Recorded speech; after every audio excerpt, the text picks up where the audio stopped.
Okay, so one of your more important features of your operating system is known as the file formatter. Now, basically, what the file formatting process means that when we associate the term file formatting means that we're erasing the disk completely. That's okay. That is one part of what it does. But file formatting process does one very important task as well. But it is basically devising a way or making sure or introducing a way or making use of such a method that allows for data to be stored on the hard disk and therefore later retrieved accordingly as well. So my operating system needs to know where a particular piece of data is stored on the hard disk. And why it needs to know this? Because of course I have to retrieve it at some time. So if my operating system does not keep a record of where the file is stored, it will not be able to retrieve it later on. So it has to keep a record of that. So that's one major purpose of while formatting, file formatting is used.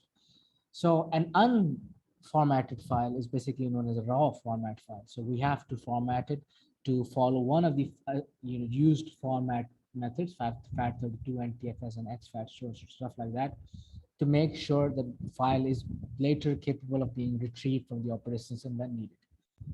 The purpose of file formatter is to delete previous data, of course, that's one purpose. Then second is to ensure the file storage format so the OS can access and store data effectively. An unformatted file is called a raw format file. This is data, by the way. An unformatted file is called a raw format. Formatting allows the OS to keep record for what data is stored and where it is in the hard disk, in a way of creating a table of contents for the OS. So you can say in simple terms, it is file formatting is the process of creating a table of contents like it is for a book, the where a particular file is stored in the hard disk. And why it's needed? Because of course, at some point I will have to retrieve the data. And if I don't know where it is, if my operating system doesn't know where it is, good luck finding that data in a hard disk. You won't find it. So this is the method the operating system uses to make sure data is retrieved when needed. Okay, let's look at what FAT32 system is. FAT32 stands for File Allocation Table of 32 bits. 32 means 32 bits. That means that my file FAT32 unit allows for a cluster size of 4 gigabytes. A cluster is the unit in which data is stored on the hard disk. So our data is stored in clusters. So in order to store data, we will need to create one or more clusters. FAT32 creates a data structure known as a file allocation table to maintain a record of data. So as mentioned before, the table of contents that we were talking about, this file allocation table is that table of contents. And basically this method allows to maintain where data or where clusters are stored on the hard disk so that when the time comes, my operating system will be fetching that data from that particular location according to the file allocation table. Following the file allocation table, then there was another method introduced, which is known as the NTFS. NTFS stands for New Technology File System, and it was introduced only for Windows. It uses a similar data structure as file allocation table known as a master file. So its table of contents is known as master file. NTFS allows for a cluster size up to 2 terabytes. Also considering sometimes somewhere it's also considered to be unlimited as opposed to 4 gigabytes. But of course we know there's no such thing as unlimited. So for computers, we can say that up to 2 terabytes of a cluster size can be created for NTFS. And a partition size up to 16 terabytes. Larger clusters result in lesser fragmentation.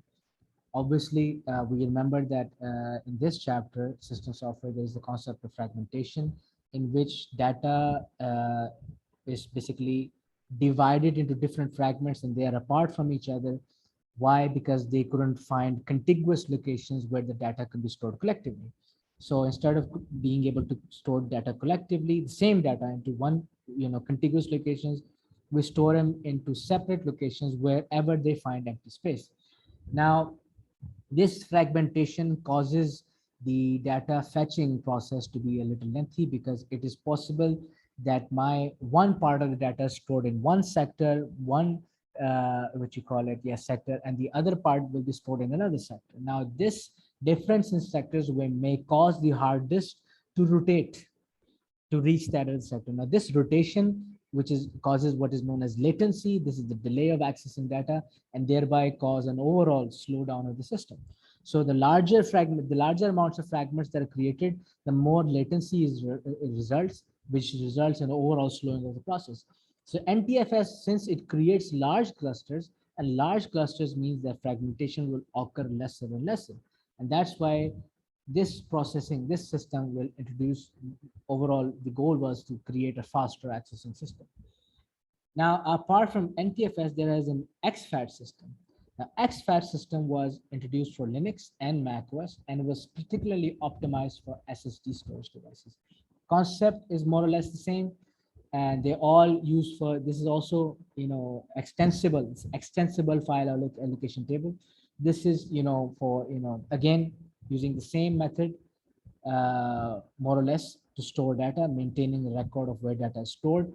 But the underlying principle made with FAT32, NTFS, or Exfat is to maintain a record of where data is stored in your storage device, so that when the time comes, that data has to be retrieved, my operating system will simply refer to that table of contents, made to be file allocation table or the master file, whatever it is, my operating system will refer to that organization structure and know where exactly that file is, and thereby retrieve it.